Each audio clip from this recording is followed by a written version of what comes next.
Keep up anonymous. I'm here at the wonderful, illustrious, legendary Monarch Theater.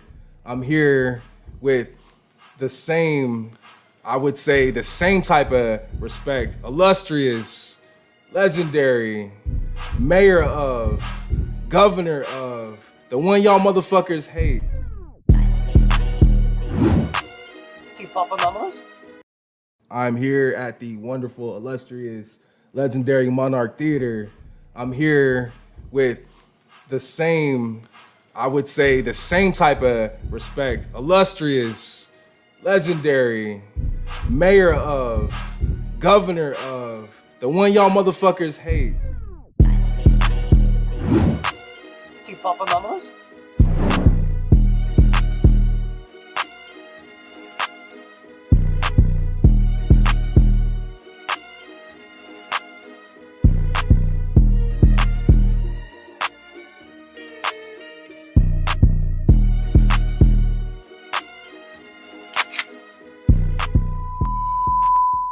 Yeah, that's Justus right here. What's up, baby? How you doing, doing, bro? sir? What's good with you, man? Good to see you. Good to see you. Appreciate you. Hey, I've known Mans for a while. Since the beginning of this shit, I've known Mans, and he's done his thing, man. I've seen him come, just like everybody we talk to, man. I have a understanding of their journey, and seeing Guy come to where he's at now is crazy. It's crazy. It's crazy. It's crazy. It's never been done, at least from my viewpoint. I haven't seen it been done out here. Just a different type of guy, man. Different type of energy, different type of game, and I'm glad he sat down here with us and let us come here at Monarch. You aren't just a promoter, right? No, I'm not a promoter. Oh, you're not. I'm a community organizer. Get the fuck out of here. Community organizer. I'm a community What do organizer. you organize in the community, sir? I organize everyone. How do you think we make a festival happen? Okay. You know, I hate the term promoter. Okay. Because every promoter I ever dealt with in my career was janky. And I'm not janky. You're not janky. You said I'm it on fair. Record. He said it on record. Okay. I'm fair. You're fair. All right. Before we get into the good stuff, let's talk about the great stuff. Your origin point, where you came from, where you started, how you got to where you're at right now. Origin. My genesis is Cutthroat Logic. It'll always be CTL TAF, Cutthroat Logic, today and forever. Let these niggas know what that is. Cutthroat Logic was the premier rap group in the early 2000s. In Arizona, we set the bar for local hip-hop concerts. We were the first local rap group to sell out our own shows and headline our own shows regularly from approximately 2002 until about 2006. We had a really solid run. I mean, obviously it lived on and we kept doing stuff, and you actually used the final Cutthroat Logic album to launch Respect the Underground. That was our album release party, is how I launched the company and segued into RTU. So Crazy. When I transitioned from Cutthroat into RTU, I actually used the Cutthroat Logic final album release party to segue into RTU. But Okay. it'll always be CTL TAF. I mean, you see TAF around town, you still do. Shout out to the little homies. It's a movement. That's North Side? No, That's it's everywhere? all state. That's everywhere? Okay. Yeah. All right. TAF is much bigger than me. Okay. Yeah. What made you jump into the community organization? So What made you go from rapper to organizer? we'd always sold out our own shows. Okay. Like we never relied on I take that back. Shout out to TMC Presents, Audacity Entertainment, rest in peace, Audie Carter. In the early 2000s, there was no platform in Arizona. There really weren't even any venues that accepted, local hip hop at all. Facts. And we sold out our own shows for an extended. Every show we ever threw that Cutthroat headlined was a sold out concert, and I learned the process from that. And then when I turned 30, and I was like, yo, like I'm getting older. Am I going to continue? Am I going to get out the game completely? Because I knew it was our last project as a group. Okay. Or am I going to take these resources in this game, and all this knowledge that I've acquired, and am I going to apply it to building a platform for the community? And my biggest testament was like, can I do this with someone other than myself? So the first RTU event was Cutthroat Logic headlining. The second was Trap House. Okay. Shout out to Ty. And if it wasn't for Trap House, God rest his Rest in soul, peace. Taiki, we love you. Haters for the fucking week. Facts. If it wasn't for Trap's Kiss My Converse album release party, Respect the Underground would not exist.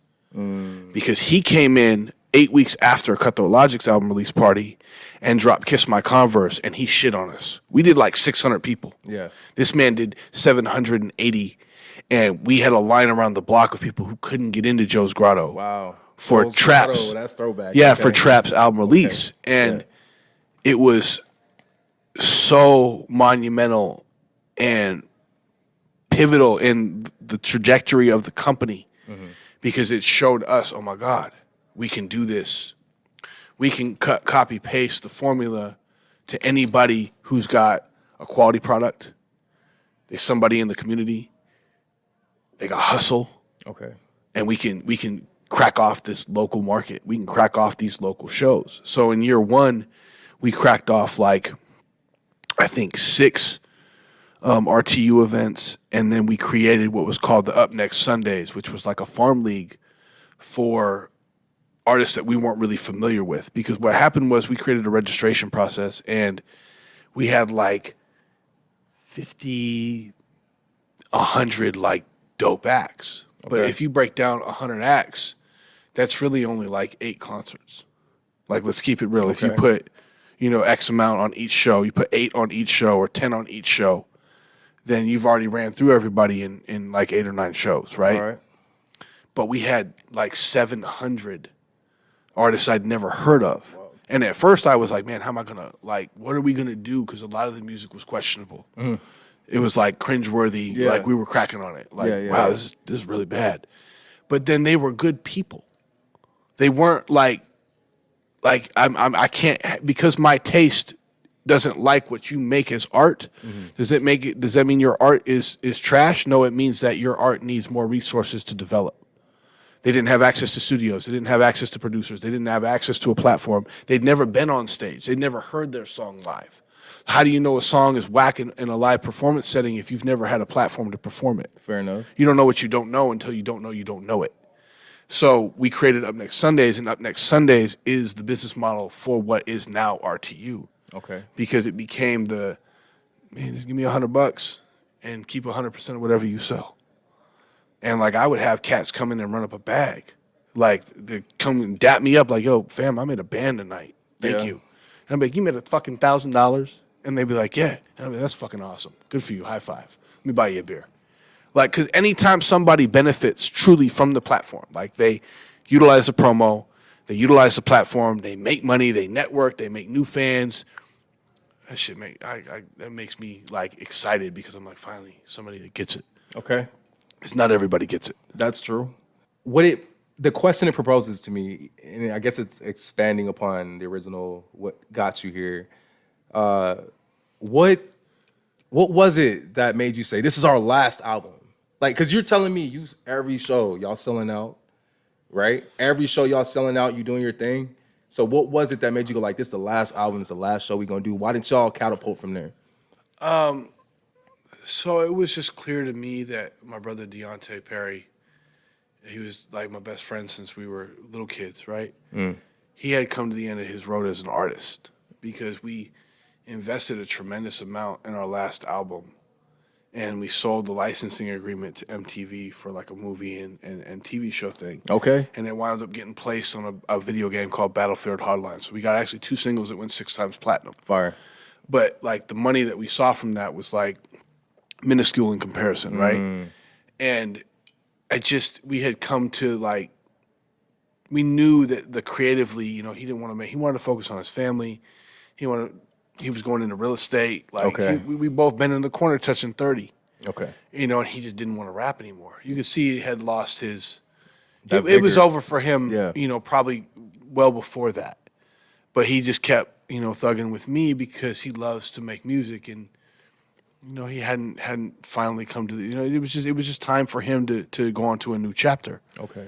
And I always love him. He'll always be family to me. But his road came to an end. Okay. And it was like I was last man standing, so I'm still going to carry the torch. But I knew there was something greater than just pushing my own brand. Like I've been pushing this brand with Cutthroat since I was 18 years old.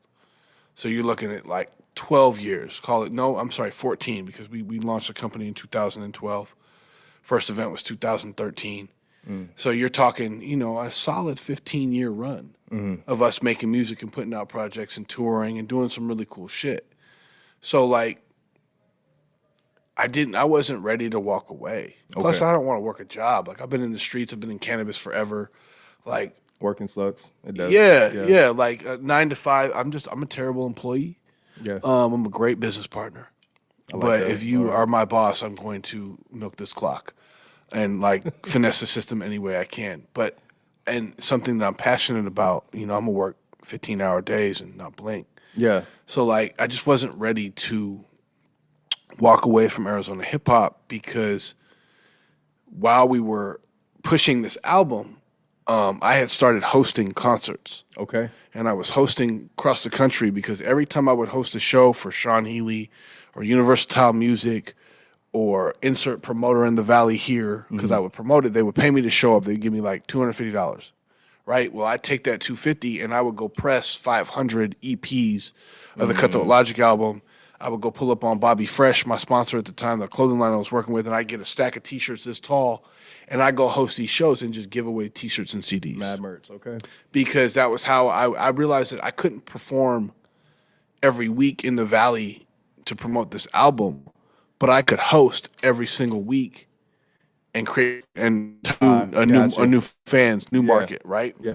So I distributed we probably pressed up like 15, 20,000 CDs like over the course of this year. And all these shows I'm hosting, I'm noticing one common factor. It didn't matter if it was Exhibit, Cameron, Joel Ortiz. It didn't matter who the national act was that these artists were opening for.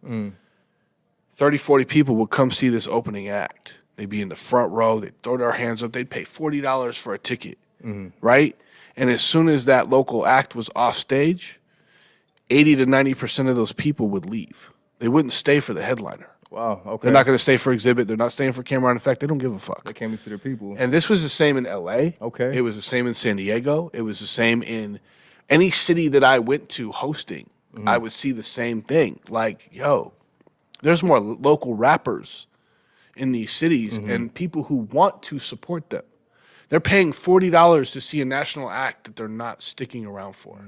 You found that market. So imagine Okay. imagine you see that. If they're willing to pay $40, I bet you they'd be willing to give $10 for a mixtape with all the artists. So what I did to unify everybody that was on the bill for the first 5 years of RTU, if it hadn't been for DJ John Blaze, RTU wouldn't exist. Respect to Because Blaze. Blaze created a mixtape for every single concert for the first I want to say it was the first 4 years that we would create a mixtape, and we would even host it, and we would shout the artists out, yo, December 12th, RTU Volume 19, and then we'd shout the name out, right? But these were real CDs. So you pay $10, you get a ticket to the show and a CD with everybody on it. Okay. So the mixtape would bring all the artists kind of together because now they're promoting each other. Yeah. And they could sell them. Go out and hustle these mixtapes. Okay. So I knew if we could create enough value behind a local platform that people weren't afraid to spend money to come and support their neighborhood hustler, their neighborhood hero. So why do you think it's that?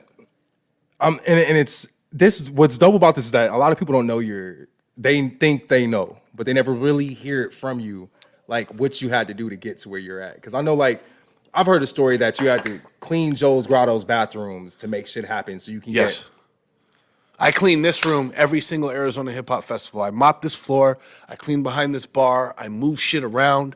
I'm the first one here. I'm the last one to leave, and it'll probably always be that way. People don't see that, right? So another thing that I'm seeing that they don't see, and I'm just from the outsider viewpoint, and I've been in this position before as well. You saw the need for someone to provide a platform for a market that's not being looked at, right? So why do you think the artists don't see the same value in what you're providing?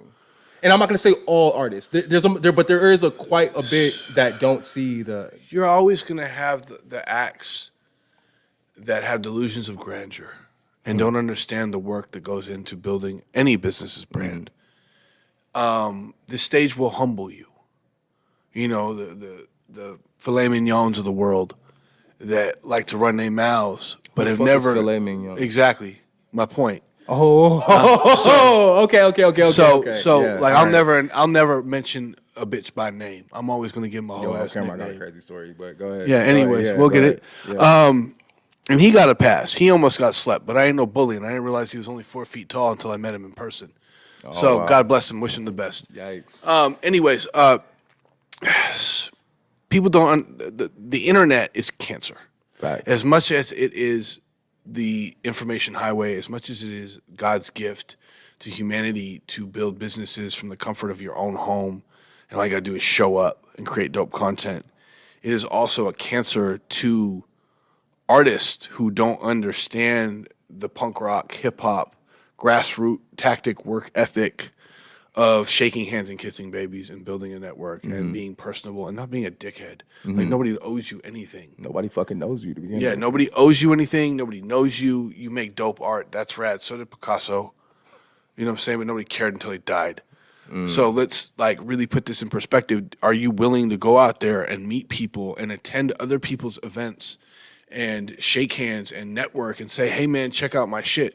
Or hit somebody in a DM and be like, yo fam, I fuck with your shit. Check out mine. All these artists just want something, but they don't ever want to share somebody's shit. Yeah. They don't ever want to show up and buy a ticket. Like if I see anybody promoting their own event, I bang their DM, yo, what's up? Hit me with that ticket link. I buy 2 tickets. I don't always get to go. Yeah. But it's the principle of this man put his nuts on the line. He dropped his nuts. He stepped up. He put up the money to execute an event. He may or may not win. Like, support that man.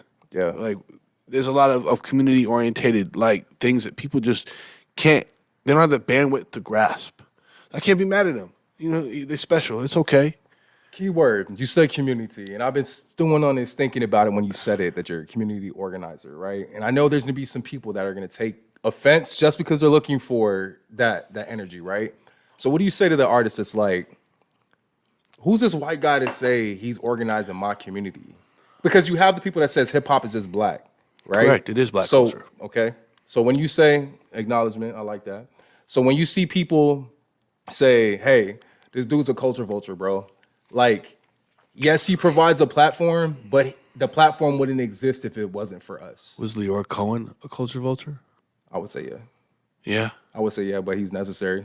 Okay, if Russell Simmons and Leor Cohen hadn't started Def Jam, where would hip hop be? I'm just saying, like, they only use my ethnicity to identify because it's all they got. They can't call out my character. They can't pull up and flex on me or press me. When you can't push somebody around, you're going to slander their name. And if all they got is the color of my skin, then they're always going to exploit that factor. But at the end of the day, hip-hop is universal in 2023. It always has been. But it does come from black culture. It comes from the urban communities. Like, I am a guest in the house of hip-hop. I always will be. But I have been at this barbecue since I was knee-high to a fucking grasshopper. And you can ask my day ones. My brother, you call him right now, fucking FaceTime him right now, don't even tell him you're calling. And he'll say, Justus was born at the barbecue. Like, he's been at the barbecue as long as I can remember. But I don't remember a time when I wasn't. Because my heroes are black. They always were, because of Michael Jordan and Bo Jackson and Mike Tyson and Michael Jackson. Like, I was into sports. Okay. I grew up on military bases. My heroes were black because of sports. Okay. Sports brought me to hip hop. You feel me? Yeah. So like, I'm 5 years old. Michael Jordan's my fucking hero. I don't know this man's any different from my dad. All I know is this motherfucker can jump from the free throw line. yeah. Like, he's my hero. He can fly. This color of his skin had no bearing in my admiration. Like, it didn't even exist because my dad raised me in a household of light and love. Like, my dad's super religious. So racism didn't exist in my home. So I didn't know what that was until I became a teenager. Okay. Like, I had to become older and see it to realize this is even a thing. Like, I was perplexed at, what are you talking about? Like, what? You grew up out here the whole time? No, I grew up on military bases. Oh, that's right. You did. Just So say it, I'm my bad. fourth generation Arizona. How long have you been out here? Since 1993. Okay. So, well, my family, my father retired from the military in '93, but my dad went to McClintock High School. Hey, Charger Nation, red and blue, shout out, respect. Yeah, he's ASU. He was a Right. Sun Devil. My grandfather was born in Sonora, Mexico. So gringos. My grandpa was born in Mexico. Okay. My family was raised in Arizona. I'm fourth generation Arizona, but we grew up, on like 8 different military bases coming up as a child. But we always came back. I'm so Arizona. My dad came here on vacation on July 4th when it was 126 degrees. Who the fuck comes to Arizona on July 4th at 126 degrees on vacation by choice? Yeah. Like you spent money to come here when it was that hot. Okay. You wild for that. All right. I got you. Never in a million years. But so You're not a vulture. You're not a vulture. that's if they feel that way, then let them feel that way. That's not my place. I can't judge another man for how he feels about me. All I know is my truth. But you know from you. You're I know saying my you're not. character. I know what I do. Okay. Do I run a profitable business? Yes, but my business wouldn't be able to sustain an 11-year run if we weren't profitable. If we were a nonprofit organization that was funded by the government or some kind of grant, then maybe it'd be different. And maybe one day that'll be the case. But right now, this is a business that I use to feed my family, to feed other people's families, to provide jobs, and provide a platform in a community that had no platform until this platform existed. So if they want to call me a vulture for that, well, then bet. Create your own platform. Please, by all means, and do better than me. In fact, make your events free. But here's what I would like to regard in regards to that. So there are certain promoters in the Valley that say, we're the home of the free concert. We don't charge artists. Justus is a fucking janky blah, blah, blah. Check it out. You got a free show, right? He didn't charge you to perform. Did they charge people to get in? Did they give you a percentage of those sales of the profit that they made from the people who paid to get in? Okay. You bitch-ass motherfuckers are getting hosed because your people are paying to get in and you're performing for free, but they're paying to get in. You're still selling tickets, player. You're just too stupid to fucking understand it. I'm glad he said that. For one, I thought he So was there's gonna no say such bitch-ass thing. niggas. I was like, oh shit, hold There's on. no such thing as a free show. All right. It does not exist. Go to the park, throw yourself a fucking whatever the fuck you want. It's free to go to the park and rap over a boombox. But when you're renting venues and hiring security and paying DJs and getting insurance and running marketing and hiring a staff to execute a 12-hour event and feeding everyone, that costs money. And hopefully you generate a profit from that so you can continue to do that in the future. Okay. I digress. Okay. No, you on it. You're on it. Okay. So, all right. So y'all need. Okay. So you're telling them. I just think it's funny. I'm definitely weak because I definitely thought you were you bitch ass niggas. I was dying inside right now. I know. Listen, I get a lot of passes. That's not one. Yo, hold on. Time out.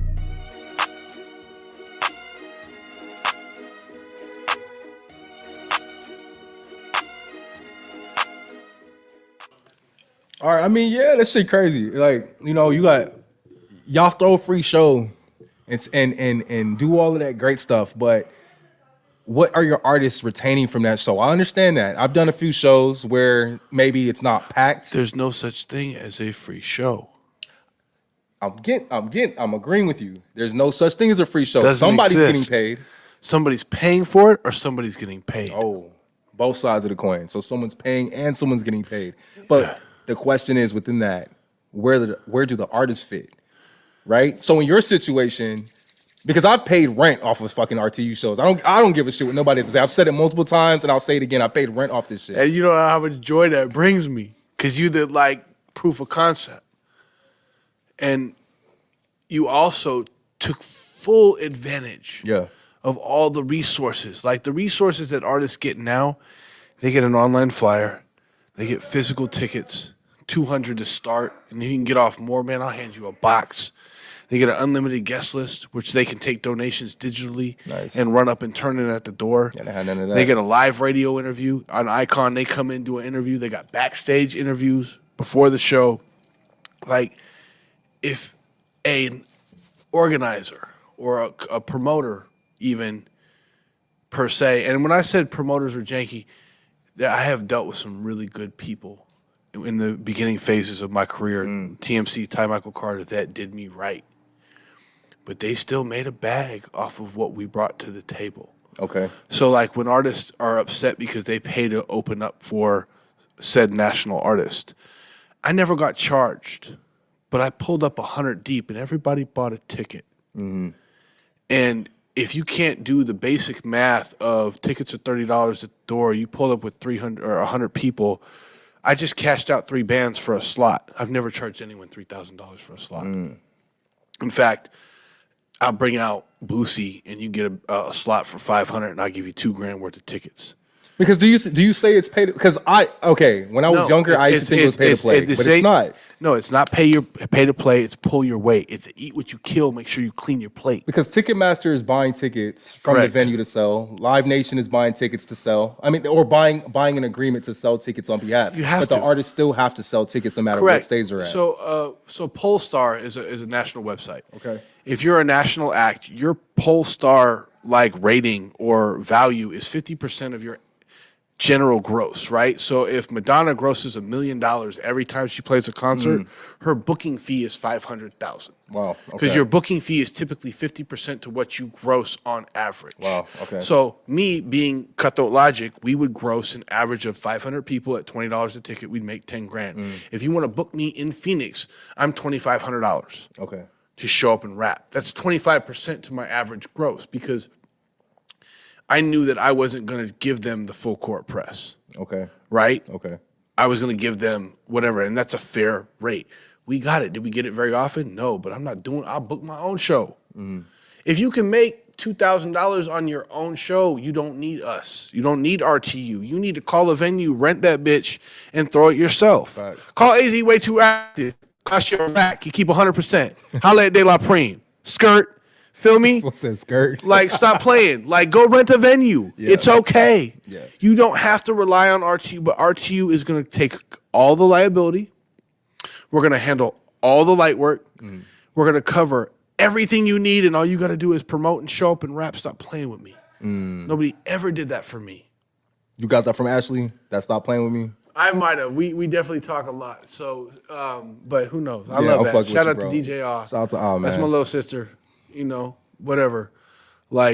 She's incredible and she's come so far. Yes. Everybody at RTU, the entire team on Icon, from what Blaze is a legend, and Arizona is going to miss him dearly when he is gone. I can't even picture He built that. an I can't picture entire that. radio station with a 100% independent playlist. And we've had a brick and mortar radio station for 7 years that plays nothing but independent music. And you hoe-ass motherfuckers don't take full advantage of it. You fucking flabbergast me. It makes no sense. I showed up to my first radio interview in 2004 at 4 in the morning on Power 92.3 with Squeak Boogie and Matlocks, my OGs in radio. They played my first record. How many people do you think were listening to the radio at 4 in the morning? Nobody. My point. This shit is on a Wednesday night at 7 p.m. and all you got to do is share a link. Anybody who undervalues or doesn't appreciate it, I feel like maybe they just don't have the level of intelligence capable to grasp the concept of value. Everyone's not built for this shit. No, this ain't for everybody. And unfortunately, it's just the way it is. And I don't judge nobody for not getting it. This ain't for everybody. Nobody, it looks like work. They don't want to show up and work. Yeah, from the outside, it doesn't look like they that. want to be until you treated get in like there. the princes of Yeah. Munda and have Yeah. fucking flowers thrown at their feet and fuck out of here, man. Yeah. Show up and work, man. We provide a platform to give you the opportunity to get a bag, build your brand, grow your network, and have a dope experience. If you just make dope music and you want to come out for fun and invite all your homies, you can just pull up on me and we can have an agreement and let's create something dope. So you've had mad festivals. Number 9 was this year, right? This was the 9th annual, yes. That's crazy. I think Year 10 will be the last Arizona Hip Hop Festival. Oh wait, This is the final hold on. festival. Step up. Say it again. The 10th annual Arizona Hip Hop Festival is the final festival. We will, the brand, the Arizona Hip Hop Festival will come to an end. So, damn, no more yearly festivals. So wait, there has to be a supplement. There's something else coming. Nah, stop playing. I don't know. You don't know yet? I don't know, man. We've got a lot of opportunities. I think in order for people to appreciate things, they need to feel the absence. And I think that if we even took 12 months off, the city and state wouldn't know what to do with themselves. So This is the Mad last. pizza this shows. Is Mad Pizza Maya's parlors. Bar and Grill. Yeah, it's going down. Enjoy that soda machine Don right next Stubbs to your back mic. in business in this motherfucker, yeah? Yeah. But anyways, you know what? And I don't disrespect anybody that throws shows at pizza parlors in Mesa because they're necessary. In order for you to value RTU and what we provide, because one day this venue is not going to be here. Look how hip hop this venue is. This venue is covered in. Go ahead and pan that motherfucker. Go ahead and pan This that motherfucker. venue is covered in You graffiti. It's as hip hop gets. And one day we're gonna look back on this and be like, damn, that was dope. Yep. I wish we would have taken more advantage of what they So offer. I got questions for you within the future though. So it's done. So you don't know you don't know what the next step is, right? So but wait, where do you see? You say people might miss or people are gonna miss it. People need to have absence to be fun. Where do you see this shit going? Where do you see Arizona rap? Because me, as a hater, I'm like, I don't know if anybody's making it out of here all the way.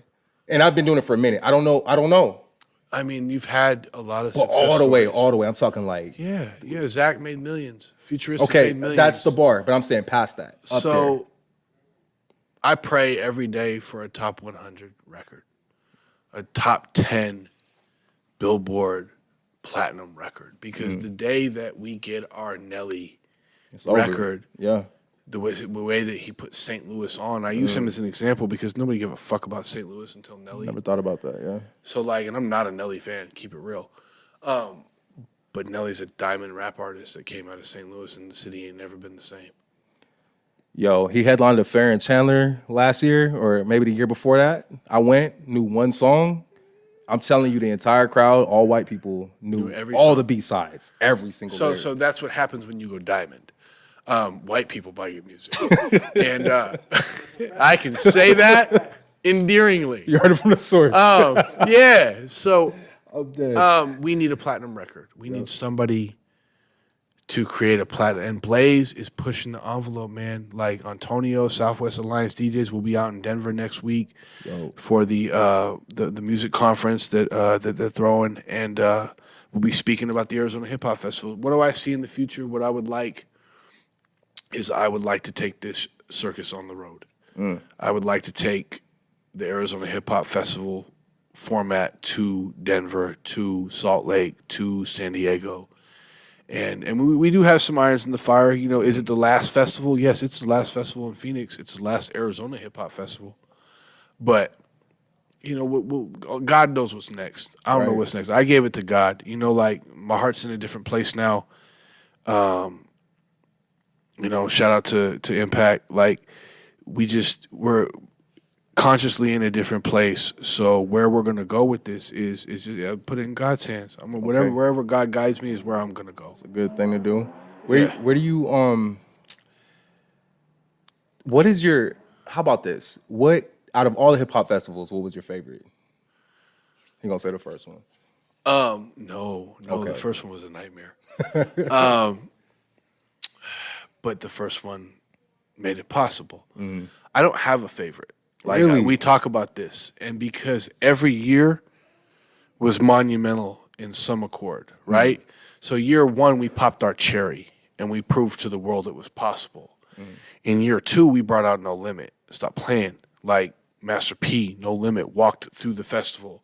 Like, I manifested that by writing it on a whiteboard in 2012, and it was a running joke in my office that when we partner with Master P, this is who we gonna sign. We're gonna bring him out to the festival.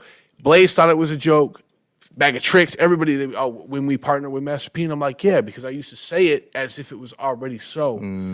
Manifestation. And we said it as a joke. Like, it became a running joke. It was never a joke to me. It was written on the whiteboard, partner with Master P 2015. Okay. In 2016, I partnered with Master P, brought him out to the second festival. So that, to me, was manifestation. That, to me, is the greatest moment in my career because I signed my deal with Master P. It was what I always wanted to do as an artist, but I signed a label deal. Okay. And we put somebody from Arizona on. Yeah.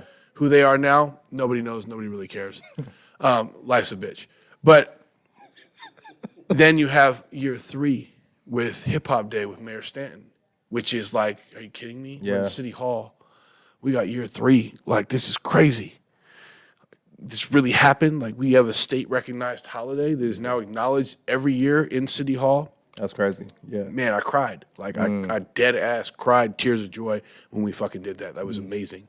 But then you have year 4 where we shut down an entire city block. And we nutted up on Live Nation like, yo, we need 2 days next year. And they were like, you ain't ready. I said, cool, I'm out. Mad at me to this day. God bless him. Eric, I love you. Thank you for putting me on. We don't need you no more. Yo, Eric. I didn't say to Eric, I might need you. Nah, he good people. He good people. If it wasn't for that man, I'd have never had Comerica Theater. I'd have never had the backing of Live Nation. I'd have never gotten an 80-20 dick in my ass. Like, high key, we funded that whole thing and walked away with almost nothing every year. The festival was not profitable until the pandemic. That's year, what was this? What's that, no overhead at that point? Yeah, because there was no overhead. It was a pandemic. Everybody was scared to go outside. Yeah. So, like, year 5, we expanded to a 2-day, shut down the entire city block around this venue. Juice with the city. Shout out to my sister-in-law, Dorina Bustamante. If it wasn't for her, we couldn't have shut down an entire city block. Respect. We dropped $165,000 in production to produce it. And I took a $50,000 loss on the chin. That to this day is my favorite festival that shut down a city block. Even though I took died over that 50,000. That's crazy. Oh my God! Okay. My low key, my ex-wife never forgave me. Like, I heard about that shit. In I 2 lost years, a year's salary. I worked for 6 months, 12 hours a day, to lose 50 grand.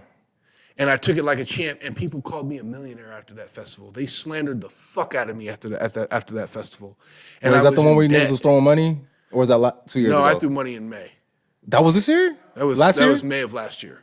Oh, I'm fucking been inside for a minute. And that was another. So year 5, I mean, it was so monumental. And then year 6, to me, year 6, from a production standpoint, from an attendance standpoint, was the best festival we had ever had because we shut down a city block around Press Room. We put a stage in front of the 911 operator unit that stage alone cost like 40 bands. Yeah. And we had 17,500 people over a 2-day span. That's wild. Headlined. Between the sheriff's office and county jail, I threw a hip hop festival. Suck my dick. Hey. Year 6 is my favorite from production, Yeah. from a production standpoint. But here's the nightmare that year 7 was. So we had $250,000 of sponsorship checks secured in December of 2019. I was going to throw the biggest Arizona hip hop festival to date. We had Tech Nine as a headliner. We were going to do a full Strange Music lineup because of Monster Energy coming in as a title sponsor. Tech Nine is a Monster Energy artist. Okay. Monster Music. We were going to put up $250,000 What a mercy. on the AZ Hip Hop Fest. And I was walking on cloud 9. You touched a quarter with your hands? No, I had checks That's secured. crazy. That's still like crazy. I had sponsors that had signed 2-year agreements. Okay. From 2019. Select was committed for $100,000. Events.com was committed for $25,000. Monster Energy was committed for a sizable amount. Like, the list goes on. Yeah, like, yeah, sponsors were like, sign us up. Okay. When's next year? And we were like, shit. We just handed them a date. They And seen they're that like, "Bet, we're ROI. in." They seen that return, bro. So I really thought I was going to finally have a profitable festival in year 7, which we did. Okay. But we lost everything. I lost everything. My mother of my children, she wound up leaving in the pandemic. The company was basically belly up because of the pandemic. Like, we couldn't throw events. So what we did is we pivoted and we launched our Roku channel and we filmed a virtual festival, which we threw here. It was about 500 people. And if you were scared to come outside, you were not here. We were here, popping bottles, blowing L's, performing. About 500 people showed up. But that was the first festival that generated a profit Okay. in year 7. And then year 8 was like, everybody was still scared to come outside. They had just lifted the ban of events. And we had, I believe, 75 acts from all over the country fly out because a lot of the country was still shut down. Okay. So we had cats coming. We had a cat flew from Puerto Rico. We had a cat coming from upstate New York. Like, I remember they were all over the country, like, flying out. Crazy. Because they couldn't even go outside. Yeah. They weren't even allowed to, like, do anything. It was like ghost towns in the towns they were coming from. And they're coming out here, and we're, like, outside blowing L's, like, popping bottles. So that festival was monumental because it was the most profitable festival. So what was your least favorite? Least favorite?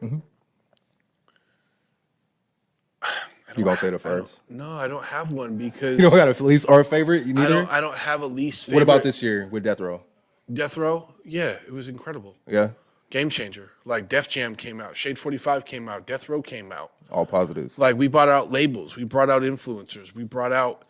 So this year was a nightmare in itself because when we were opening, literally there was the most rain that had ever rained in the history of Arizona. Ooh. Did you hear that? It was pouring. It was pouring. Yeah, somebody do it. Somebody just crashed? It happens all the time. Oh shit! Go ahead.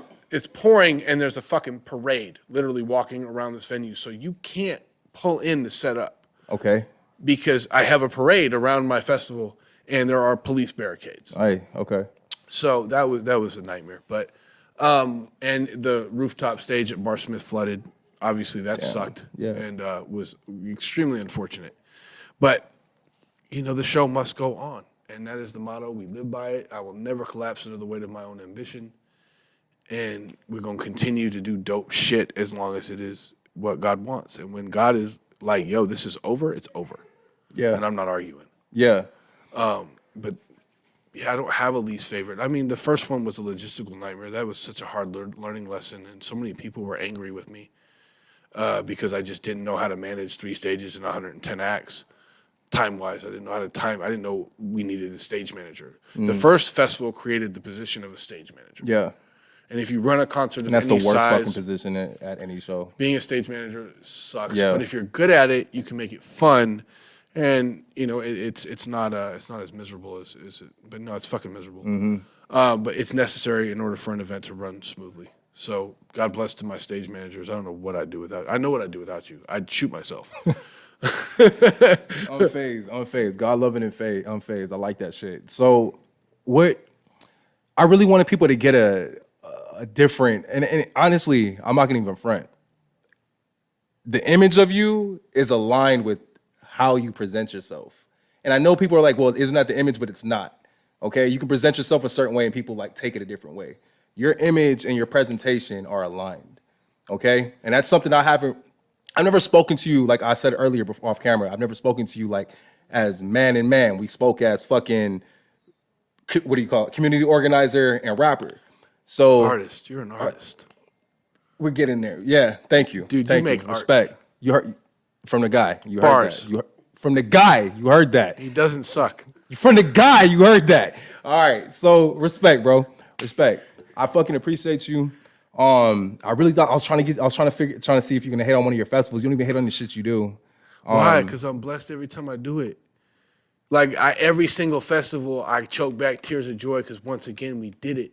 Because they said it couldn't be done, and one day I'm not gonna be able to do it anymore. And you're gonna miss it. People gonna miss it. They're gonna miss the fuck out of me when I'm gone. Facts. And that's okay, because hopefully somebody gonna come up behind me and soak up all this game and drop their nuts and do something similar. I hope they do. So what's your advice for the next artist coming up, the next organizer coming up? What do you have for them? Go to college, get a job. Yes, sir. Focus on your family. Guess who enrolled back in school to get that master's? Man, but no, find your purpose. Yep. Find your walk in purpose. Find your faith. Yep. And with purpose, with faith and purpose, and just like you can't lose, man. And if you lose sight of that, then it's over for you. Like stick a fork in them, it's a wrap. But as long as you sustain that, what we do is a blessing, and that's why I can't hate on that. And what you said about my being aligned, it means a lot to me that you say that, because every day I battle demons in an attempt to maintain that integrity. You know what I'm saying? Because you feel me? Yeah, should be like a whole lot of this, a whole lot of this, and very few people got a set of these. Yeah. But it takes everything in my soul to not take it there. And a lot of these dudes, they get away with murder because they know that they can speak on it and they're not going to get no backlash. They're not going to be held accountable. Yeah, for sure. But so many people have, it's when y'all going to learn? Somebody have a bad day, you might pass that bad day on. And I'm just grateful every day. I don't give in. And I just, I'm just blessed to be doing this with Blaze and the homies and still doing what we love and not having to go to a job. I can't wait for the festival. The 5 festivals that we're throwing this year and what we're going to do in December, and just the relationship with Def Jam, like having Def Jam, like they breaking artists in the market. They're interested in artists in the market. So you're bringing Def Jam out here to see people from Arizona? I picked up Def Jam from the airport, and we rode around the city bumping nothing but Arizona hip hop. Okay. That was a dream come true. Okay. Like, I couldn't believe it. I couldn't fucking believe it. My whole life, I've wanted to pitch Def Jam what I thought would be me. And I played everybody else. Shit. Okay. Because I just want to see somebody get picked up and get the machine behind them and get a real bag. Like, there's so many artists that deserve a shot. But for whatever reason, I don't know if there's a voodoo curse on Arizona or what it is, but it hasn't happened yet. And it will. I'm patient. And when it comes, we're going to look back on these moments and be like, we helped cultivate that. Okay. And that's, to me, I'm good. I'm out. Respect. No pun intended. Yeah. That's it. The underground. Hey, man. I'm Corey Southwest. This is Justus, RTU, that guy. All right? We got Verse behind the camera. We're being honest, transparent, letting y'all know what time it is. And I'm still that nigga. He's still that wigger. We out of here. Hey.